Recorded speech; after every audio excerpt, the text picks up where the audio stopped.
welcome to our viewers all around the world. Welcome to Refuel on Dominiontv. We are glad to have you join us on this powerful conversation where we'll be igniting your passion, your faith, inspiring you in God.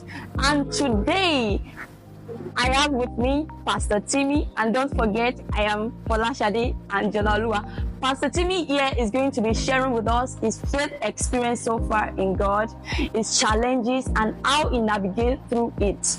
Welcome, Pastor Timi. Thank you so much. We are glad to have you here with us, sir. It's my pleasure. So please, can you share with us your experience as a believer? Immediately you gave your life to Christ. How was your faith journey? How do you navigate through challenges? But first, let's start with how did you begin your faith journey? Can you just explain the experience with us, sir? Okay. For someone like me, a young man that grew up in a Christian home, from my early days in the Christian home, let me categorically say I have a mother that was a deaconess and then a father as an elder in the church. Mm-hmm. So I grew up in a Christian home, you know, a typical Christian home setting. Yes. That whether you like it or not, you have to go to church, you have to be part of this, you have to be part of that. So I remember while growing up, as early as far back my primary school, I would have to wake up very early, go to Sunday school class, have to be part of the class. So I began to grow like that. Wow. I trusted God that by the time I was already in secondary school, I was already a Sunday school teacher. Wow. Early days, as far back as GS2, I was already a Sunday school teacher. That I remember I even had to many a times leave my parents at home, trek to church so that I can get to the church early. It began that way. And then I began to grow. But when I talk about my personal faith journey with God, because the truth is, because you were given back to in a Christian home, does not mean personally you would have an encounter with God. Yes, sir. Your parents' faith would not save you. How my own personal faith journey began was on a particular day in the youth fellowship. We've been having the youth fellowship. Do not forget, I said I already became a Sunday school teacher because I was bright. I could teach the word, so automatically I was given that privilege by grace to start teaching. But that does not mean that truthfully I was saved. Even as a dad, as a Sunday school teacher, you know, the youthful lust was still there, you know. As a young boy, I still want to explore. I still want to be part of so many things in school. I also want to have a girlfriend. I want to also have what the experience of this is all about, so many things. But there was still something that I knew that was lacking. The personal experience with God. That was still lacking. It was lacking. I was doing a lot of work for God, but the experience with God personally, the intimacy was lacking. I do not have intimacy, even though you were working. I was just working. I had joy, you know, the passion to do the work, the passion to carry the Bible, to preach it, to teach it, to break it down. It was a grace I possessed from my early days. So that was why it was easy for me to teach even in Sunday school, and I was not born again. You mean you were not born again? That's the right word. I wasn't, because you can't claim you are born again and then you teach the word and then you still lie. And then after teaching the word, I still have a girlfriend. Okay, so let me say, as far back as like my GS3, I had like 2 girlfriends. Wow, I was teaching. And also, you can't say you are born again. Yes, sir. And I was teaching in the Sunday school class. So when I talk about my faith journey, truly, I had the encounter with God. An encounter. When I had to give my life to Christ personally. It was at that point that I can now start talking about my faith journey with God as a person. And that was far back 2009 in the youth fellowship. So we went for the normal youth fellowship that we've been going for. We had an invited guest.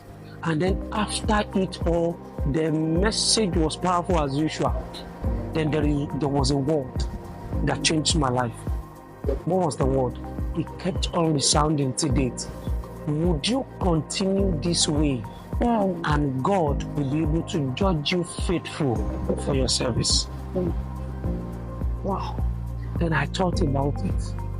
Truly, I've been working, but can God judge me faithful? It got me teary. I could no longer hold it. I wept, then I came out, I gave my life to Christ. That was the beginning of what I can now call faith journey with God. Wow, thank you so much. That was profound. And personally, I was inspired by your story. You know, we all have a beginning. We all have times that we'll start with God and we're just pretending, just because we want people to see what we are doing, you know, eye service, but then we're not fully committed to what God has given us. So I am truly blessed with what you said, sir. But then I want to ask you, since you started your faith journey with God, has there been any time that you had challenges that you doubted God, or maybe you drew back from God, even, you know, till then, from then till now, rather? Has there been any time that you had the challenges of truly believing in God, and you were doubting God? Am I truly here? Is everything, you know? Well, if I should say no, I'm a big fat liar. I'm just going to cite an example, because if I should start saying a lot, there have been many times like that. But let me just cite one. Far back when I was in the university, I got in, I was in 100 level. So after our 100 level, we resumed for 200 level. Mind you, I went to a private university by the grace of God. When I started my first semester at 200 level, something happened, and then the school authority just started up with this, that, oh, in your last exam, you were incriminated in this, you were incriminated in that. Before I knew it, I was rusticated for a year. Wow. Wow. Even as a believer. Yeah. Wow. Mind you, I was a brother called in school already. A brother coordinator. That people be looking up to you, you know. Already I have different people, you know. Because mind you, I went to a private institution, so it's also a faith-based institution, not just an ordinary institution. It's a faith. So you can imagine what it looks like in the church, in the chapel, in the school community. Somebody that, this brother is born again, is one of our leaders in the chapel, that people already looking up to, that he's sound, he teaches the word well, he's one of our pastors in the chapel, like that, yes, in quotes. And then that happened to me. Wow, that must have been really tough. No, that's the part one of the story. Oh my God. So I took it in. Okay. I went home for the 1 year investigation. I took it in. Then I resumed back again. It was a whole lot. How did I navigate the 1 year journey that did not leave the faith? It was another experience entirely. Wow. It took. Would I tell you that during that 1 year that I never doubted God? I did. I am serving you. I am your son. How come you allow this to happen? And you even know this thing is not true. Why would you allow it? God would not give me a response. But I had to keep at it. And thank God for the kind of mother I had. Wow. Even though my father doubted me, truly. But thank God for my mother. She kept on encouraging me. It's part of the orders. Now let me fast forward. I went through all of that. I came back again. Came back refined. God helped me. So I resumed school. Back. So I'd missed a year now. So all my mates are already in 300 level. So I'm just resuming back 200 level. My sister, did you know what happened? I resumed back that same 200 level again. I've not used up to 2 months in school. I was rusticated for another 1 year. Are you for real? rusticated twice. Yes. That must be really tough. So, another 1 year was given to me. But luckily, it was, I resumed back. It was now second semester of my second year. So I went back home. I was completely broken down. I said, at this point, God, what's my offense? Is it time to go to school? Or is it time to serve you? Even the ones that are not serving you in school, they are in school. Even the ones we call the bad boys, the bad this, they are doing well. Why? Why me? I began to pray. At that point, I knew it was what we call the trial of faith. The trial of faith. And I need to contend with it. I begin to contend. To cut that whole story short, God overturned that verdict. Then the school authority called me back, and then they discovered, they are sorry, it was irregularities, but the name that has been solved. What happened? My faith was shaken. I could no longer say, I want to stand before people and preach. What message do I have? But do you know what? I encouraged myself again in the Lord. Yes, The same month I go back to school, I was standing in the chapel to minister again to the people. Wow. But it wasn't just because it was born out of the fact that it's strong. No. It was born out of the fact that I had people around me that was encouraging me. You cannot lose yourself in this trial.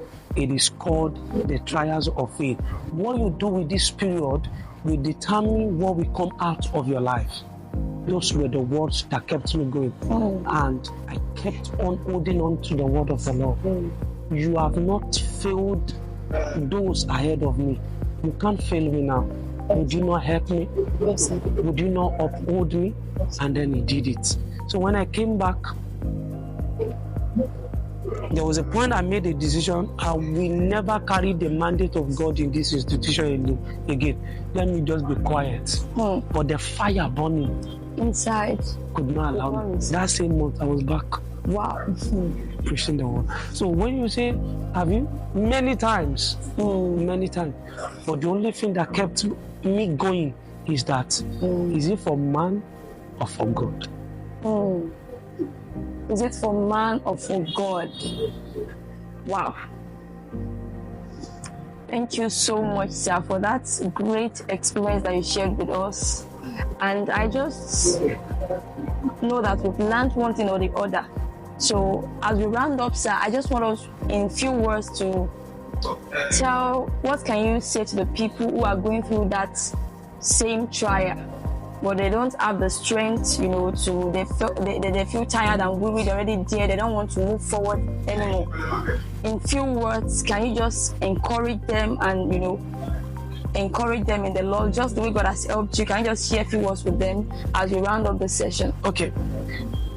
My personal word for anybody going through a challenge and that is a true believer is that your challenge is not your final destination.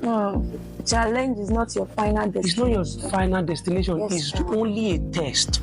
It's only a trial. Enjoy it. There is always a light at the end of the tunnel.